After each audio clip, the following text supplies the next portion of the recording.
Rock and roll, man. And so, this venture continues with a hope that I can help fellow creatives navigate the sometimes choppy and uncharted waters of the tweet machine. My name is Lee Hall, and I'm an indie author from the UK. I'd like to thank you for joining me, and also welcome you to this space for what is Twitter Coaching Sessions number 4. In this session, I'm going to talk about realizing the potential of Twitter, which became an important factor for my overall success on the platform, and wider journey as a creative, to connecting with so many wonderful people, to selling books, and even getting more book reviews. If you can figure out and understand the potential Twitter has, then you can pretty much shape your own success eventually. Near enough every moment of success I've had as a content creator, blogger, and author is intertwined with realizing and then unlocking the potential of Twitter. It really is that much of a big deal for me, especially these days. Near enough everything revolves around my Twitter following, and I've spent many years on the platform, as you probably already know, as I've already mentioned in the previous sessions, but not all of them were good. But eventually I figured out a few things which then paved the way. So let us begin. When I first joined the platform back in 2013, I didn't really know what to make of Twitter. I kind of thought it was a weird place and didn't really know what to really do or how to use it. And that's only because I didn't really understand it. The whole who to follow thing and who's following me, should I follow them back? Should I say hello to them? Should I thank them for following me? And then what to actually tweet about, all that stuff. For a beginner, it's quite daunting. And like the majority of you listening, the reason I joined Twitter was because it said somewhere, probably online after a quick Google, that to be a successful author or content creator, you need a following on social media. Then when you grow your following and you release your book or your content, every one of your followers will buy it and read it. Instant success and gratification. This advice, as far as I know, kind of never worked for me, and it's brief. It kind of misses a few steps as well, and it's also a little bit warped, really. It's even a parody version of what you really need to do in order to succeed. During this time, from 2013, for a good 5 years after, was many years spent in a kind of purgatory. I'm happy to say that I was in a link-sharing purgatory on Twitter, sharing random thoughts, telling people about my Facebook page, which was seemingly more important back then, DMing people. Yes, even I directly messaged a lot of people back in the very early days. And that's probably because I was advised to do so after looking up some random guide online. Unfortunately, a lot of these guides, if you give them a quick Google, you'll probably stumble upon one.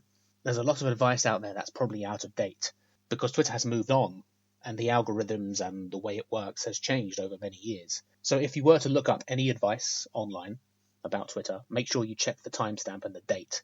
And there is a plethora of advice out there, but everything I did during this first 5 or so years showed no real commitment or even any level of honesty. And it was obvious that I was just on the platform to maybe entice or take people elsewhere, to my books or the Facebook page. And I know now, and so do you after listening to some of these coaching sessions, that Twitter is rather possessive, and it wants users to stay on the platform. So I was basically swimming against the tide of a machine in those years. Now, some of you might be here to learn to sell more, and that's okay. All of these sessions will eventually point you towards that. But it's being less obvious about sales and more about connecting, and you will eventually start selling things with that method. So back then, I spent little time on the platform. There were even days went by where I hadn't logged in or hadn't tweeted. And remember, like I said, Twitter wants you to always be there. So the more you are there, the more likely you'll be granted more visibility, whilst also learning what works for you. And then 2018 happened, and I realized the potential of Twitter. Now, after releasing my 4th book, Cemetery House, to little success, and this was also my 2nd release that year, so it was a very busy year, my mental health had taken a dive. And I will say now, my expectations back then were different and probably way more inflated. You know, everybody has these dreams, these aspirations of grandeur where you're going to put your book out into the world and everybody's going to instantly enjoy it. Now, the important lesson here is to set realistic expectations with publishing and content creating online. Set the bar low. That's what I would say. And then if you set the bar low and you have a good outcome, then it'll be a good result. And the same goes for Twitter. And like I say, I take the platform one day at a time. So near the end of 2018, and after an attempt to protect my mental health, I found myself logged out of every social media platform. I even put my laptop away for a month. I had to think long and hard about whether or not I wanted to continue this writing journey. And for a little time, I even stopped writing. I found myself reading and reviewing indie books. And within these books, I found my love for stories again. And soon enough, it kind of put me back together. And I was writing again.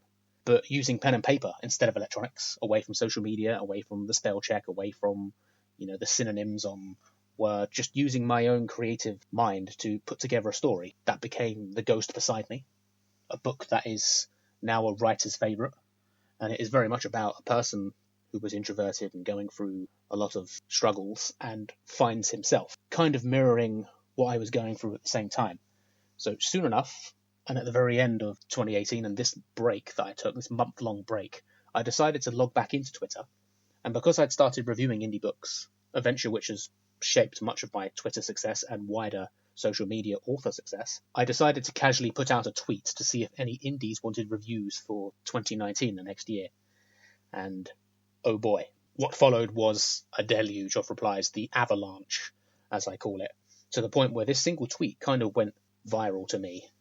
An abundance of authors just like me responded with their book recommendations or their own book, and although I was unexpectedly overwhelmed by this, I had just realised the potential of Twitter. Because to unpack that story, I basically realised the concept of that fifth element, incentive, having something to offer on a large scale, because that tweet asking for book recs offered incentive, a very popular thing for authors. There's a lot of authors on Twitter, and that is reviews. So the response was huge. Now, the struggle for reviews never ends. My advice for anybody feeling the burn or the struggle for reviews is to try your best to not think about it. If you can compartmentalize that struggle and just carry on with whatever you're doing creatively, it will kind of go to the back of your mind, but it will always be there. You have to kind of put it in a box and try your best to carry on. And reviews for authors are a huge deal. So 2019 rolled around and I dove in to a very long TBR list. And that year I spent reading 40 indie books, all of which I reviewed. And slowly, my Twitter presence and success needle began to move, but I still had a way to go. And in 2019, I had just moved into my own place, and it was a rather busy year, and I didn't really have the time to fully commit to figuring out Twitter, although by then I knew that incentive was the key to unlocking the potential of Twitter, and basically having something to offer, or at least offering something tangible to some people, and then the concept of that always being available keeps people interested. If you can offer something to your followers, from a follow, a like, a retweet, or even some support or reply even, you'll eventually get something back. Giving on Twitter is the key to unlocking its potential. Now, for the hundreds of authors that did recommend me their books, just reviewing a small portion of that began to earn the trust of my followers and potential followers. And earning the trust of followers is indeed another subject for another time.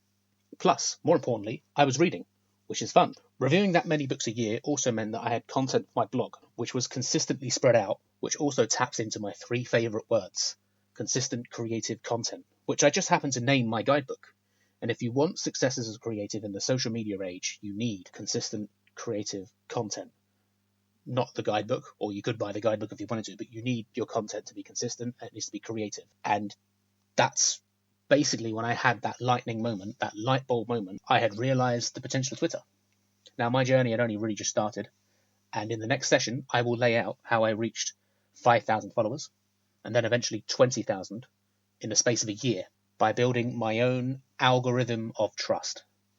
So here are some quick-fire tips to help you realise your own potential on Twitter. Try tweeting about subjects that will attract the interest of lots of people. For me, I offered the incentive of reviews, something that is a large scale when there's a lot of authors online, something very sought after, and in my following, this focuses on giving. Being present regularly is sometimes enough to offer. As long as you keep going, followers will remember you and log in every day to engage with you. You don't have to try and reply or please everyone on Twitter, especially if a tweet of yours gets a lot of attention. Just do what you can. Remember, you always come first on social media.